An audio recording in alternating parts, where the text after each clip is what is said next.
આપણે બધા ગુજરાતી લખતી વખતે પેલું નાનકડું ટપકું આવે ને ત્યાં ક્યારેક તો અટક્યા જ હોઈશું ખરું ને એ અનુસ્વાર જે ક્યારેક લાગે છે ને ક્યારેક ગાયબ થઈ જાય છે તો આજે આપણે એ જ ગૂંચવણભર્યા ટપકા પાછળનું રહસ્ય ખોલવા જઈ રહ્યા છીએ અને એના નિયમોને એકદમ સરળ બનાવવાના છીએ જો અહીં સ્ક્રીન પર એકદમ પરફેક્ટ ઉદાહરણ છે રામ આવ્યો આ વાક્ય સાચું છે પણ જેવું આપણે સીતા આવી લખીએ તો આવી પર એક ટપકું એટલે કે અનુસ્વાર કેમ આવી જાય છે ફરક જુઓ ખાલી એક નાનકડા ટપકાનો પણ સાહેબ વ્યાકરણની દુનિયામાં આ બહુ મોટો ફરક છે અને આ જ સવાલ મોટાભાગના લોકોને મૂંઝવે છે કે ભાઈ આખરે આ નાનકડા પણ આટલા શક્તિશાળી ટપકા પાછળનો નિયમ છે શું પણ સારી વાત એ છે કે આ કોઈ જાદુ નથી પણ વ્યાકરણનો એક સીધો સાદો તર્ક છે જે આજે આપણે સમજીને જ રહીશું અને એ રહસ્યની ચાવી એ છુપાયેલી છે ગુજરાતી વ્યાકરણના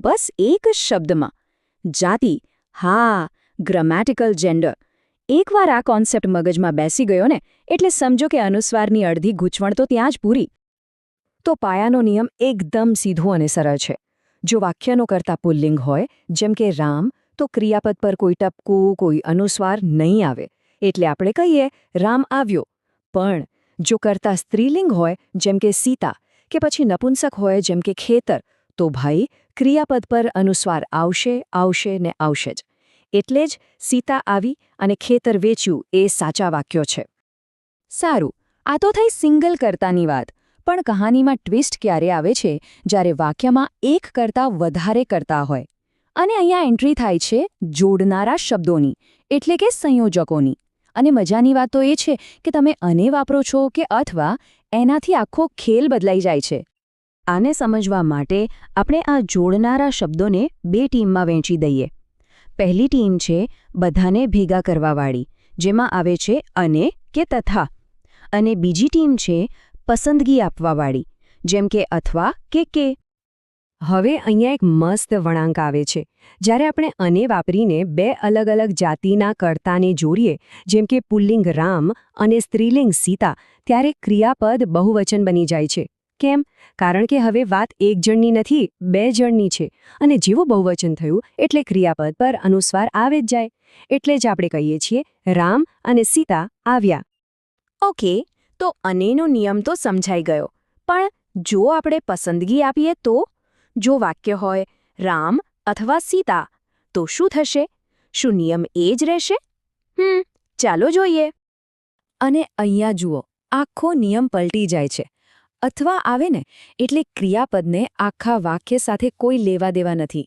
એ તો બસ એની તરત પહેલાં કોણ છે એ જ જોશે આ ઉદાહરણમાં ક્રિયાપદની સૌથી નજીક કોણ છે સીતા જે સ્ત્રીલિંગ છે બસ તો ક્રિયાપદ પણ એની જ ટીમમાં જતું રહેશે આવી અનુસ્વાર સાથે અને આ નિયમ કેટલો પાક્કો છે એ જોવા માટે ચાલો ખાલી શબ્દોનો ક્રમ ઉલટાવી દઈએ હવે કહીએ સીતા અથવા રામ બોલો હવે ક્રિયાપદની સૌથી નજીક કોણ છે રામ જે પુલ્લિંગ છે એટલે તરત જ પેલું ટપકું અનુસ્વાર ગાયબ અને વાક્ય બની ગયું આવ્યો જોયું આને કહેવાય નિકટતાનો નિયમ જે નજીક એનો રાજ અત્યાર સુધી આપણે ખાલી ક્રિયાપદ પર જ ધ્યાન આપ્યું બરાબર પણ આ જાતિવાળો નિયમ છે ને એ કંઈ ખાલી ક્રિયાપદ પૂરતો સીમિત નથી આ તો આખા ગુજરાતી વ્યાકરણમાં બધે જ ફેલાયેલો છે અને આ જ લોજિક આ જ સિદ્ધાંત વિશેષણો અને સર્વનામોને પણ એટલી જ કડકાઈથી લાગુ પડે છે મતલબ કે શબ્દનો પ્રકાર ભલે બદલાય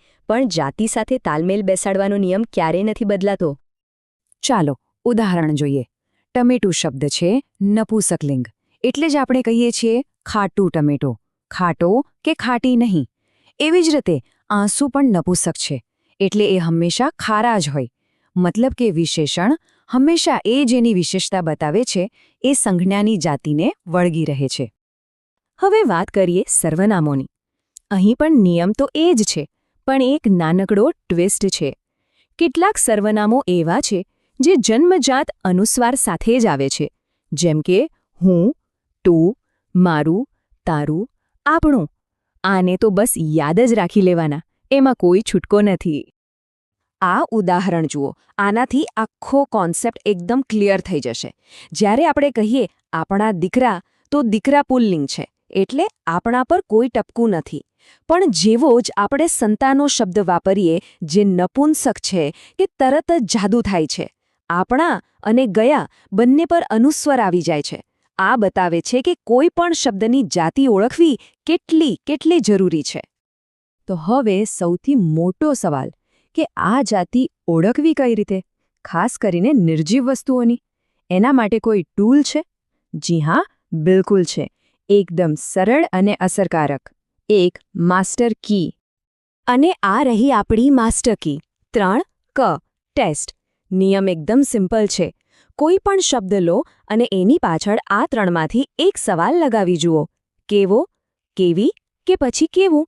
જે સવાલ કાનને સાંભળવામાં સૌથી સારો લાગે, બસ એ જે શબ્દની જાતિ. ચાલો ફટાફટ આને ટેસ્ટ કરીએ. પહેલો શબ્દ ખુરશી. ચલો પૂછીએ, ખુરશી કેવો? ના, જામતું નથી. ખુરશી કેવી? હા, આ બરાબર લાગે છે. તો ખુરશી થઈ સ્ત્રીલિંગ. હવે ટેબલ. ટેબલ કેવી? ના. ટેબલ કેવું? હા, બિલકુલ. તો એ થયું નપુંસક. અને છેલ્લે દાખલો. દાખલો કેવો? એકદમ પરફેક્ટ. તો એ પુલ્લિંગ. જોયું? આટલી સરળ ટેસ્ટ છે અને લગભગ દરેક વખતે સાચો જવાબ આપે છે. તો જોયું? પેલું નાનકડું ટપકું એ ખાલી એક વ્યાકરણનો નિયમ નથી. એ તો આપણી ભાષા કેટલી તાર્કિક અને વ્યવસ્થિત છે એની નિશાની છે. આપણી ભાષા આપણું ગૌરવ છે અને એને સાચી રીતે લખવી એ પણ એક ગૌરવનો જ એક ભાગ છે. અને આના પરથી એ પણ વિચાર આવે કે આવા તો બીજા કેટલાય નિયમો હશે જે આપણે રોજબરોજ વાપરીએ છીએ પણ કદાચ એની પાછળનો તર્ક નથી જાણતા, ખરું ને?